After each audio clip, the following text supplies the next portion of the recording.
Vivamos firmes en la libertad con que Cristo nos hizo libres. Gálatas capítulo 5, versículos del 1 al 10.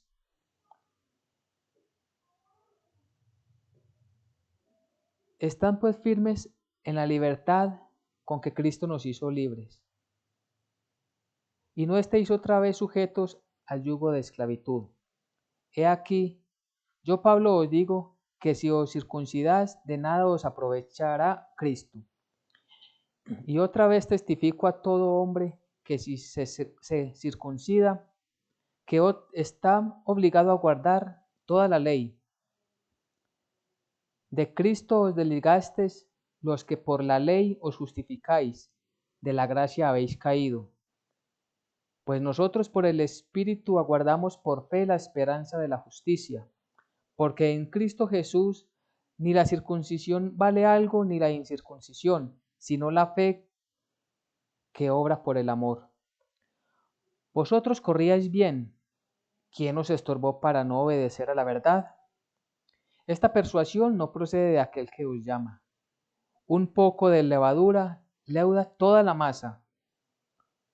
Yo confío respecto de vosotros en el Señor, que no perseveraréis de otro modo, que no pensaréis de otro modo, mas el que os perturba llevará la sentencia, quien quiera que sea. Amén y amén.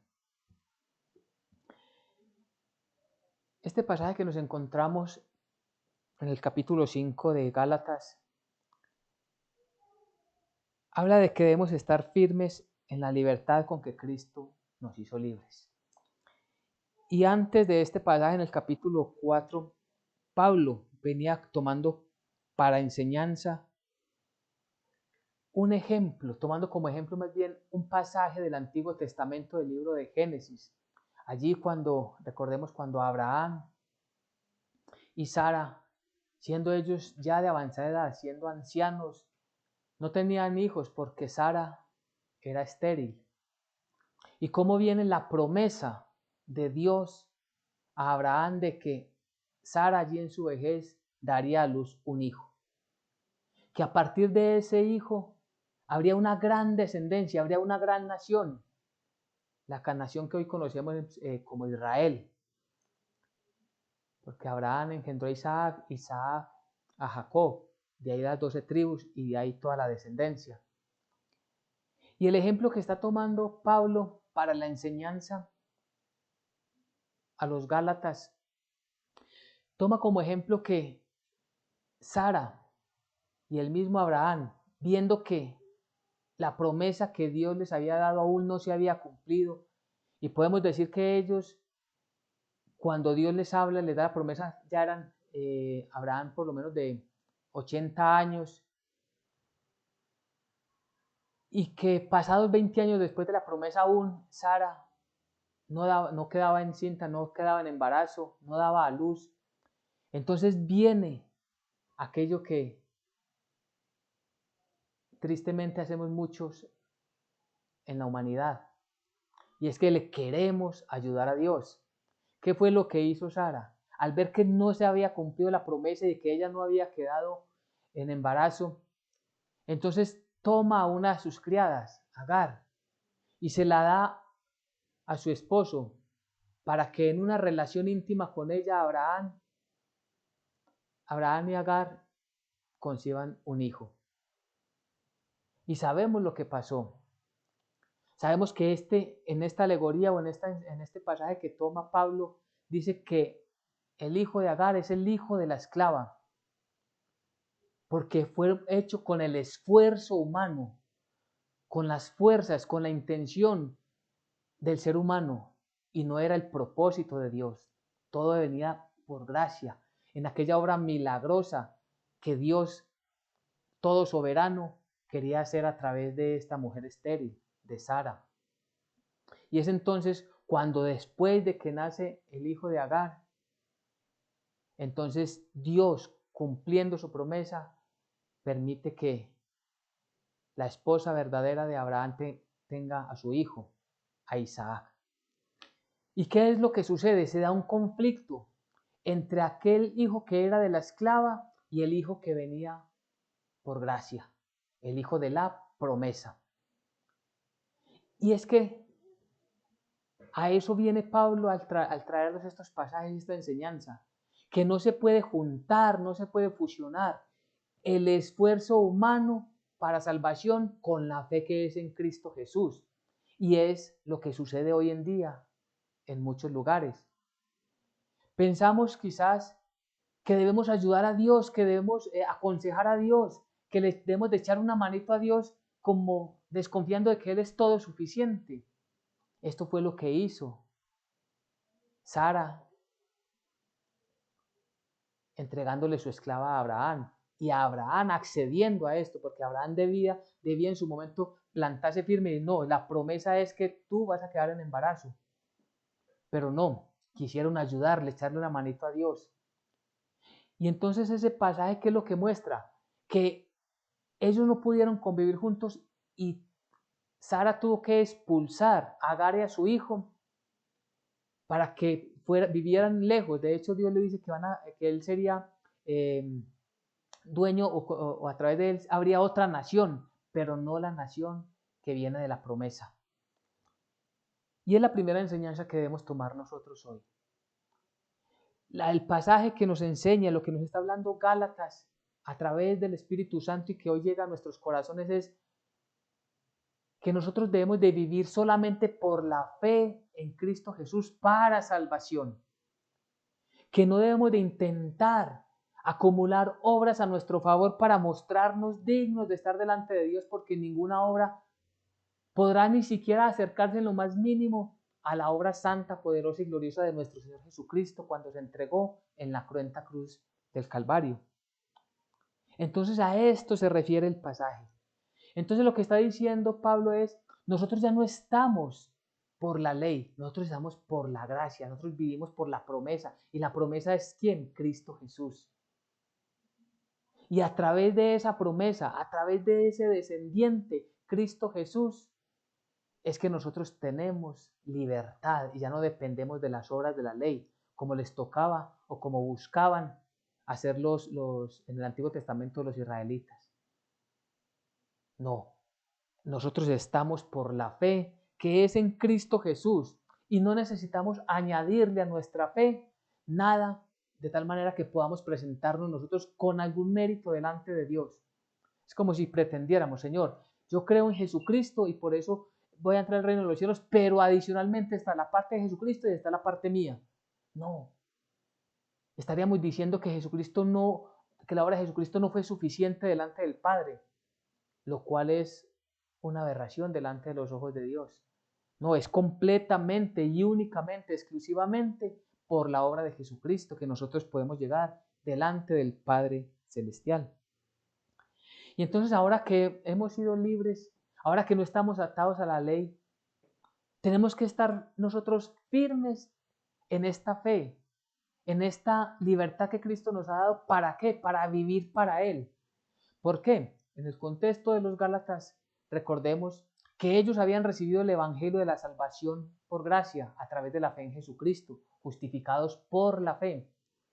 Pero después de algún tiempo empezaron a retroceder y entonces decían seguir siendo cristianos, pero a la vez recibían doctrinas que les decían, que venían de falsos maestros en la cual les enseñaban que también necesitaban hacer esas obras de la ley para poder agradar a Dios y junto a la fe en Jesucristo ir para salvación delante de Dios.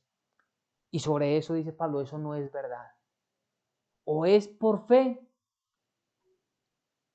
o es por fe y es por gracia, o es por obras. Y entonces dice el primer versículo de este capítulo 5. Estad pues firmes en la libertad con que Cristo nos hizo libres, y no estéis otra vez sujetos al yugo de esclavitud. Estad firmes, ¿qué significa? No moverse del lugar o de esa posición segura en la que nos encontramos. Y me gusta mucho un ejercicio como ejemplo en que pensemos por un momento que estamos en un edificio alto de 20 pisos, estamos en la azotea, en el último piso, y estamos con un niño de 2 o 3 años. Y le estamos diciendo a ese niño, quédate quieto, quédate firme en el lugar donde estás. Allí estás en una posición segura, no te muevas de allí. Si te mueves puedes caer o te vas a caer al precipicio.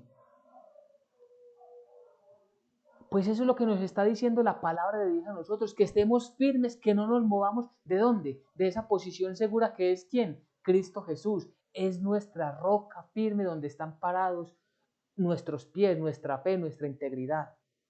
Es en Él.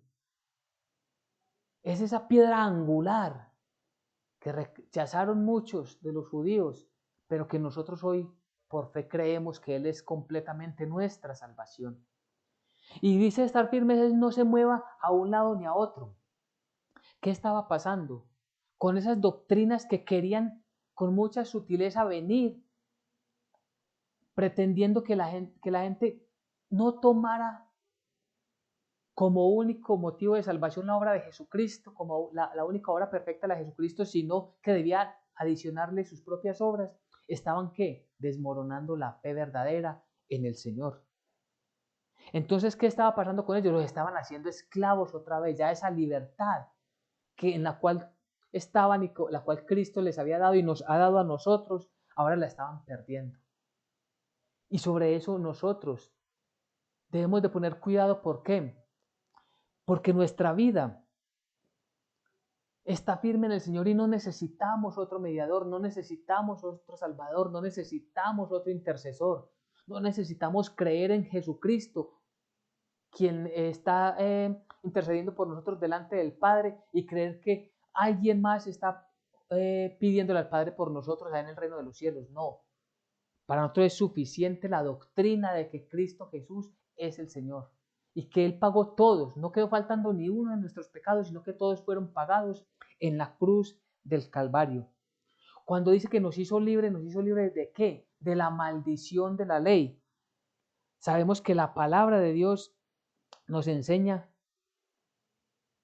que la ley habla que hay una maldición para para todo pecador que quiere venir delante del Señor a través de sus obras. Toda persona que quiera venir delante del Señor a través de sus obras, autojustificándose, mostrándose como muy bueno, sin entender que Dios conoce lo más profundo de nuestro corazón, de nuestra mente, y que sabe que somos totalmente pecadores, pecaminosos en todo momento.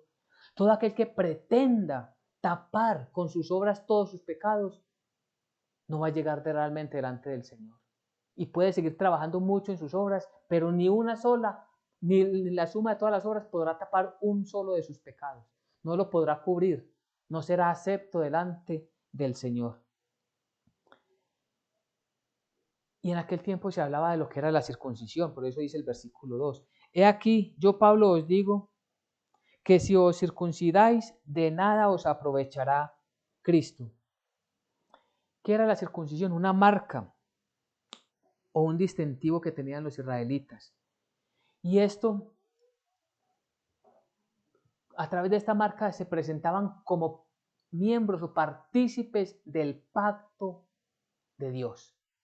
Pero ese pacto, esa marca externa que tenían en sus cuerpos, tenía realmente algún tipo de relevancia siempre y cuando su corazón estuviera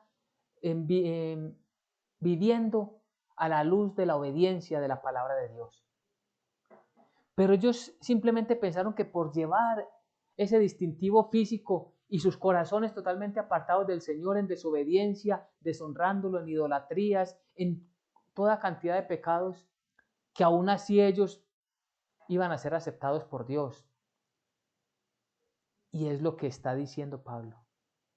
Él está diciendo que si os circuncidáis, en nada os aprovechará Cristo. Si ellos ya habían comprendido el evangelio de la salvación y estaban volviendo otra vez a esos rudimentos que no, para nada eran necesarios y que no son recibidos por el Señor, que si ellos lo estaban haciendo así, ¿qué estaba pasando? No habían aprovechado ellos la salvación, ese regalo, no estaban tomando esa salvación que es por gracia.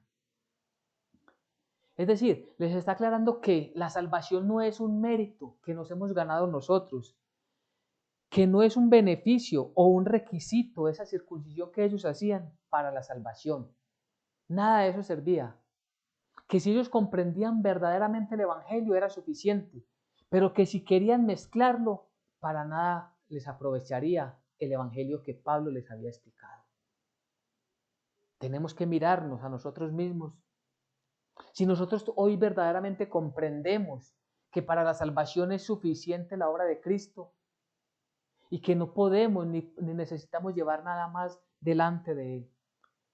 Y aquí viene algo que es importante. Nosotros no podemos tratar de mezclarle a nuestra fe algo para ganar el favor de Dios. Es decir, básicamente, ¿dónde se encuentran nuestros esfuerzos? En la religión. Entonces, en la religión encontramos todos aquellos altares, todos aquellos sacrificios que dicen presentar. Allí están todos aquellos rituales con los cuales quieren llamar la atención de Dios y buscar que Dios esté agradado con ellos y de esta manera pretender que merecen algo delante del Señor. Si alguien que dice ser cristiano está haciendo estas obras, en vano, como dice este versículo 2, de nada os aprovechará Cristo. Es decir, no han comprendido que la salvación es un regalo divino y que nuestro esfuerzo hoy debe estar en obedecer al Señor en las cosas que Él quiere que hagamos. Y con seguridad Él no quiere que le hagamos ese tipo de sacrificios, ese tipo de esos altares, esos rituales, esas tradiciones. Pero por causa de no conocer y no de recibir la obra de Jesucristo en nuestros corazones, aquellas personas, si no lo reciben en sus corazones, están tristemente menospreciando o dejando de lado ese regalo de la salvación. Y tiene una implicación fuerte y la vamos a ver al final. Porque se pueden estar perdiendo eternamente por causa de ¿qué? De estar arraigados a esto, a estas obras de la ley, como los llamaban en el Antiguo Testamento, a estas obras religiosas con las cuales el pueblo es atomizado, es engañado y no comprenden verdaderamente lo que significa honrar a Dios. Y dice el versículo 3. Y otra vez testifico a todo hombre que si se circuncida, que está obligado a guardar toda la ley. Y es lo que venimos explicando. No puede haber una mezcla, no podían coexistir en el mismo lugar. Agar y su hijo, el hijo de la esclava, y Sara, Abraham y Sara, con el hijo y el hijo de la promesa, no podían estar con Agar y el hijo de la esclava. ¿Por qué no? Porque lo que nos quiere dar es una enseñanza de que para la salvación es solamente esa salvación por gracia. Y entonces aquí está diciendo en el versículo 4 que aquel que se circuncida, lo que está diciendo es, yo quiero llegar delante de Dios a través de mis obras. Y yo soy demasiado bueno para que el Señor me deje entrar en su reino. Eso significa volver a la circuncisión. Mis obras son suficientes para ir delante del reino de los cielos. Yo no necesito un Mesías, yo no necesito un Salvador. Eso sería lo que está diciendo, eso estaría diciendo una persona que no comprende la salvación por gracia.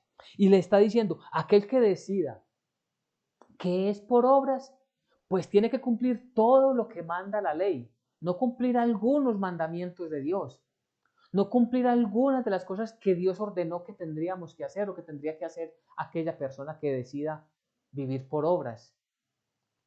No es que, Señor, de todo el 100% de lo que tú me mandaste, yo hice el 90%, nadie lo puede hacer, pero como ejemplo, yo hice el 95%, pues por causa de esos 5% estás destinado al infierno. Es imposible que por las obras de la ley alguien llegue delante del Señor, es por fe. Recordemos que Abraham le creyó a Dios y le fue tomado por justicia. ¿Qué es le creyó? Tuvo fe en él. Es la fe la que salvó a muchos en el Antiguo Testamento y los que nos salva hoy, la fe en Dios, la fe en Jesucristo. A través de su Hijo es que nosotros podemos llegar delante de Él.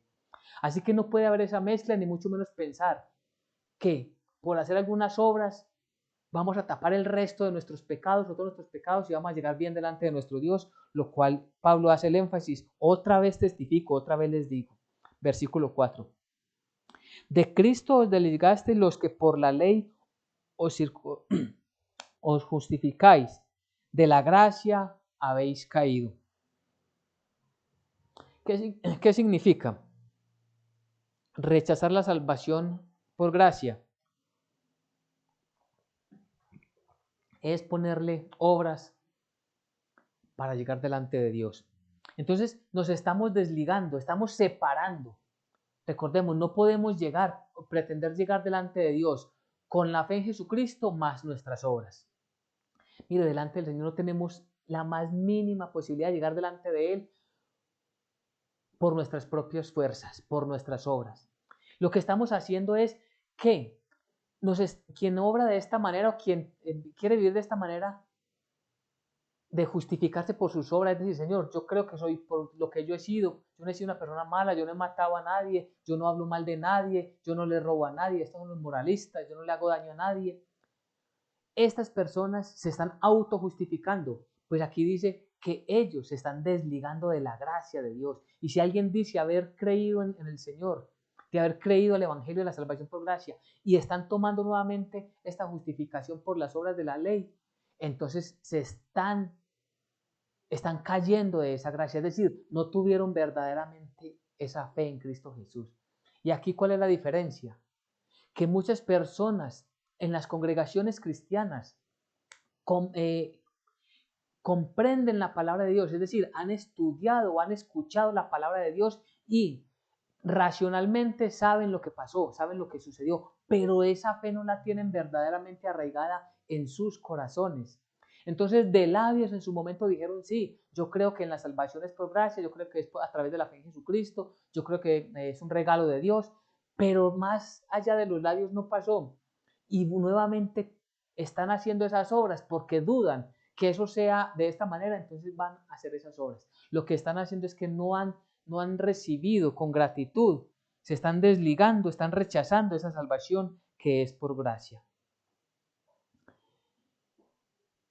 Pues nosotros, por el Espíritu, aguardamos la fe, por la fe la esperanza de la justicia. Versículo 5. Pues nosotros por el Espíritu aguardamos por fe la esperanza de la justicia. Por la fe. Está la fe y está el Espíritu. El Espíritu a nosotros, recordemos que el Espíritu, entre todo lo que hacen nosotros por gracia y misericordia, es convencernos de pecado. Pues nosotros hoy estamos convencidos que por las obras de la ley no podemos llegar delante de Dios. Y estamos sí convencidos completamente que nosotros por la fe tenemos esa esperanza de justicia. Es decir, ¿qué es lo que nos está diciendo? Que nosotros, los que somos creyentes, ya hemos sido justificados. Ya hemos sido justificados a través de la fe. Que nosotros tenemos la certeza por el Espíritu. ¿Por qué? ¿Por qué interviene el Espíritu en este versículo? Porque Él es la garantía de que lo que hemos aprendido del Evangelio, de esa salvación por gracia, es cierto, es verídico, completamente veraz. Y que nadie ni nada nos apartará de ese favor de Dios. Y nosotros sabemos, la esperanza en nosotros es completa de que cuando partamos de este siglo, nos iremos estaremos delante de nuestro Señor y Salvador Jesucristo. Nadie nos quitará eso, nadie, distinto a aquellos que hacen obras para salvación, los cuales no saben a dónde ir. Y si le preguntamos a alguien que no conozca o que no reciba o que no acepte la salvación por gracia, ¿qué pasará con usted? ¿Qué piensa usted que va a pasar cuando usted muera? ¿Usted irá al cielo o al infierno? ¿Qué es lo que dicen? No, yo no sé. Eso depende de Dios. Yo no sé Dios quiere hacer conmigo. Por causa de que no conocen el Evangelio, porque los que conocemos el Evangelio decimos con toda la fe y toda la esperanza, toda la confianza, por gracia y misericordia iré al reino de los cielos. ¿Significa gracia y misericordia qué? que Dios me regaló algo que yo no merecía, que Dios me la regaló a través de esa fe en Jesucristo, y por eso estoy seguro que voy delante de mi Señor. ¿Y qué obras hice? Ninguna. Si le sumo una obra a esa poderosa salvación por gracia, estaría ensuciando la obra de Jesucristo. Es decirle, Jesucristo, faltó un pedacito, yo lo estoy poniendo, lo cual, repito, no podemos jamás hacer. Porque en Cristo Jesús ni la circuncisión vale algo ni la incircuncisión, sino la fe que obra por el amor. ¿Cuál es esa fe que obra por el amor? La fe que nos ha dado Dios. Esa fe de que la salvación es por gracia. Y aquí tiene que ver algo que es muy importante para nosotros los creyentes. ¿Cómo demostramos nosotros esa fe? Porque Dios conoce nuestro corazón, nuestros pensamientos, nuestro espíritu, todo nuestro ser.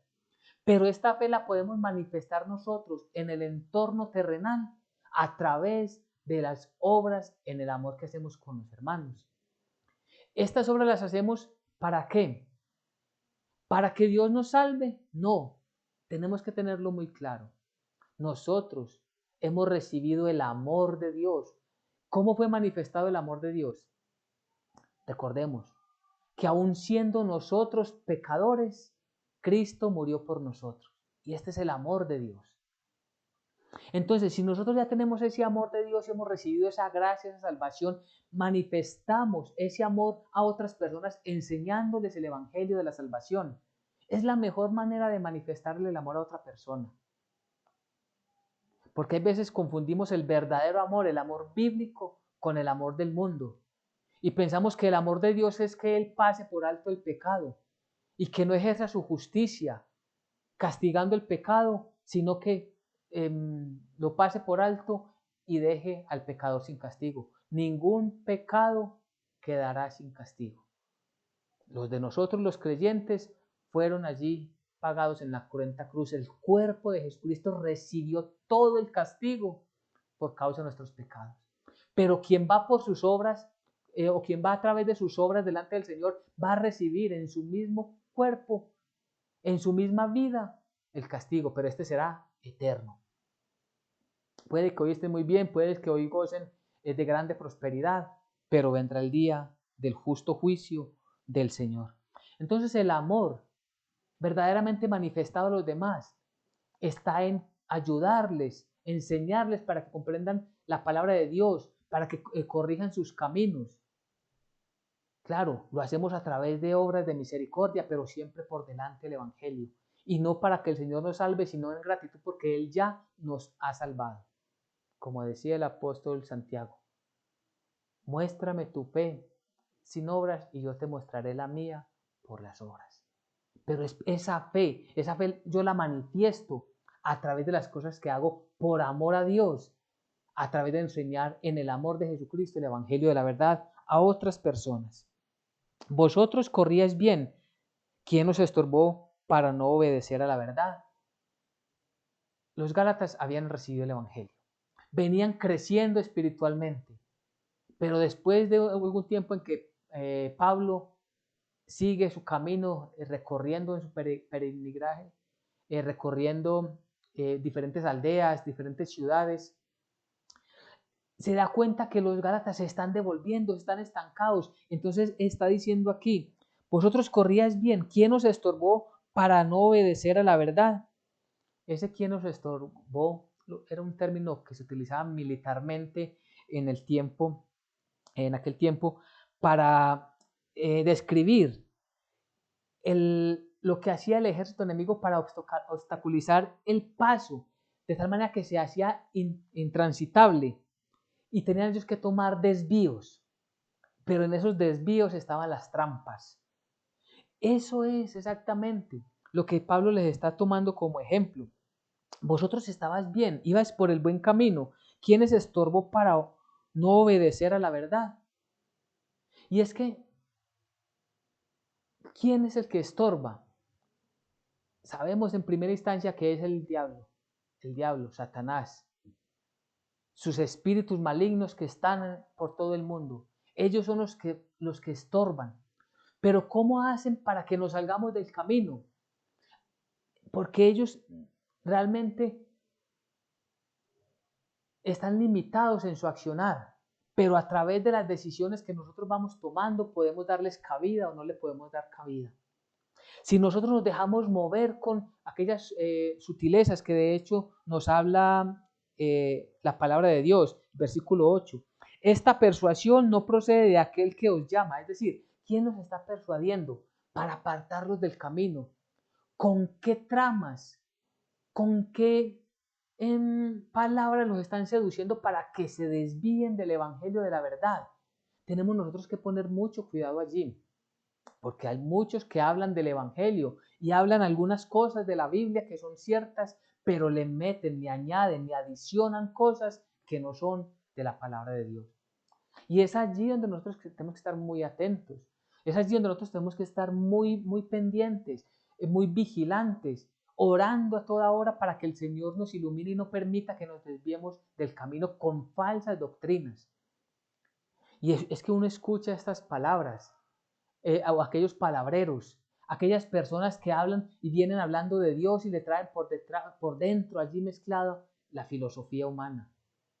O aquellos que vienen hablando de Dios y hablan de Dios y le traen doctrinas que no son bíblicas.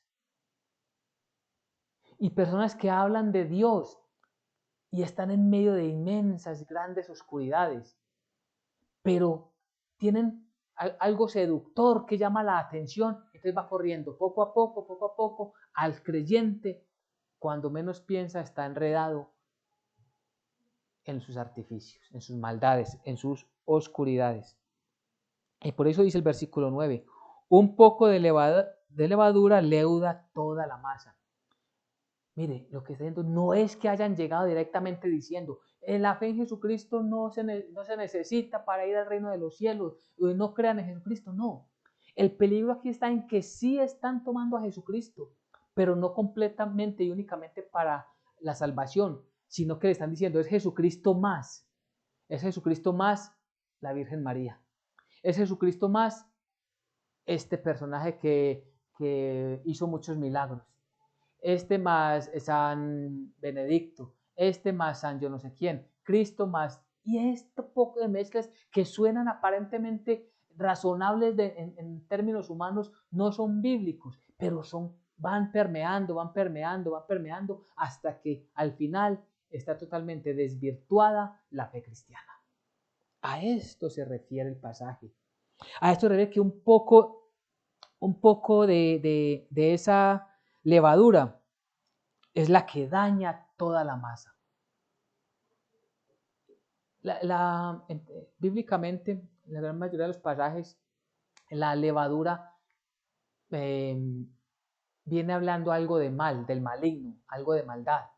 Pues eso es lo que están haciendo cuando le meten doctrinas no bíblicas a la palabra de Dios.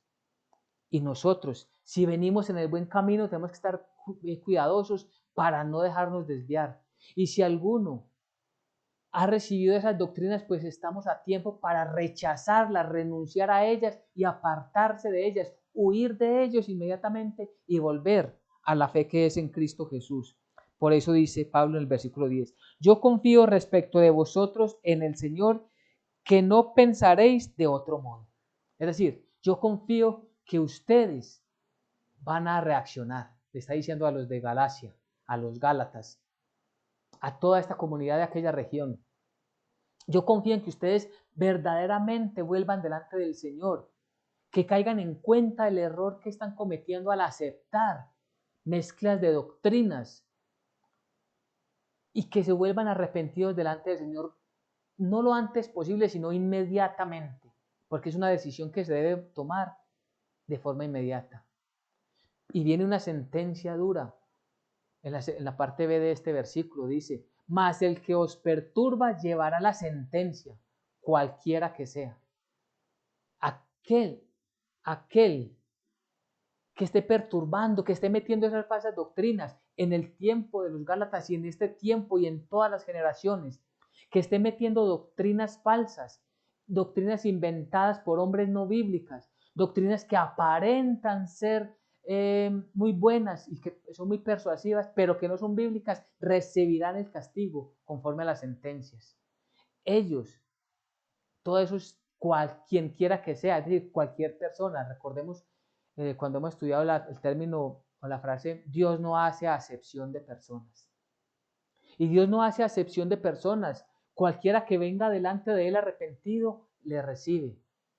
Pero también dice que Dios no hace acepción de personas. Y cualquiera que rechace la salvación por gracia, el evangelio de la salvación, el evangelio de nuestro Señor Jesucristo, no importa quién sea, quien quiera que sea, dice el pasaje, no importa quién crea ser, no importa el prestigio que tenga en la sociedad, no importa los aplausos que haya recibido, no importa los honores, las medallas, los reconocimientos que haya tenido, no importa el rango que tenga en una religión, no importa, recibirá el castigo. Es que Dios no está jugando. Dios no está llamando aquí folclóricamente a ver quién acepta por este lado y quién por este lado no, pero igual todos vamos a ir a la misma parte. No. Sabemos claramente por las Sagradas Escrituras que Dios es un Dios justo, que sus juicios son justos y verdaderos, que Él por misericordia nos ha dado esa salvación por gracia y que ahora que somos libres nosotros tenemos la responsabilidad individual de honrar a Dios a través de nuestras vidas. Y por eso quiero que pasemos al versículo 13 de este mismo capítulo 5. Dice, porque vosotros, hermanos, a libertad fuisteis llamados, solamente que no uséis la libertad como ocasión para la carne, sino servíos por amor los unos a los otros.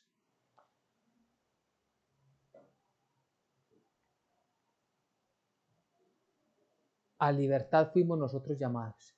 Estamos llamados a libertad. No volvamos a la esclavitud. No volvamos a los rudimentos de la ley.